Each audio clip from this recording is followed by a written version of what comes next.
जिल्हा परिषदेच्या आणि पंचायत समितीच्या निवडणुका 10 वर्षांनी होत आहेत, त्यामुळं मतदारांच्या मध्ये प्रचंड उत्साह आहे आणि उमेदवार सुद्धा बरेच दिवस या संधीची वाट पाहत होते.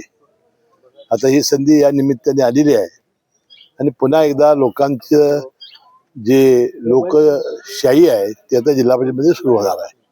अजितदादांच्या निधनानंतरची ही निवडणूक काय वाटते? राष्ट्रवादीला चांगला प्रतिसाद मिळेल?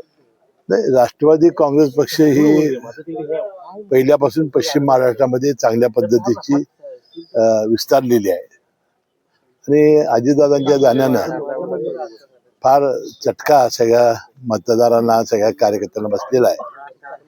मला वाटतं या निवडणुकीमध्ये जी सहानुभूती आहे अजितदादांची निश्चितपणानं लोक दाखवतील असा विश्वास आहे. आता रोहितदादांनी पण मतदान केलं, त्यावेळी त्यांनी म्हणलं की 12 तारखेला अजितदादांची एकत्रीकरणाची इच्छा होती, ती आम्ही बोलून दाखवणार. 12 तारखेला याची भूमिका पत्रकार परिषदेतून सगळीच मांडणार.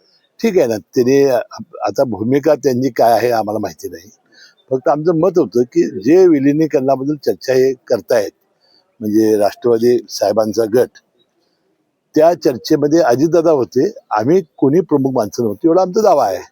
आणि आता समजा सुनेत्रा वहिनी यांनी सगळे कुटुंबीय तर त्या जर मताचे असतील, राष्ट्रवादी सगळे नेते जर त्या मताचे असतील तर त्यामध्ये काही अडचण यायची आवश्यकता नाही. अजितदादांच्या निधनानंतर ह्या ज्या चर्चा झाल्या त्या चर्चेनंतर तुमच्याशी काही बोलणं, म्हणजे राष्ट्रवादीचे जे आमदार मंत्री आहेत त्यांच्याशी या संदर्भात काही बोलणं? काही नाही, त्या दिवशी फक्त सुनेत्रा वहिनींच्या शपथविधीसाठी आपली बैठक झाली.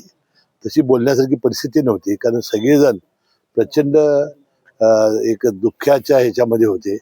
प्रचंड असा झटका बसलेला होता आणि एक ॲटोबॉम्ब पडावा असं राष्ट्रवादींच्या कार्यकर्त्यांच्यावर पडलेला होता, त्यामुळे सगळे सुन्न होते. पवार साहेबांनी बैठक घेऊन त्या ठिकाणी भूमिका मांडणार, काही शंका मनामध्ये आहे, अशा प्रकारची भूमिका मांडलेली आहे. त्याबद्दल सुद्धा मुख्यमंत्री महोदयाने आधीच चौकशी लावलेली आहे. त्याशिवाय केंद्र सरकारने सुद्धा चौकशी सुरू केलेली आहे.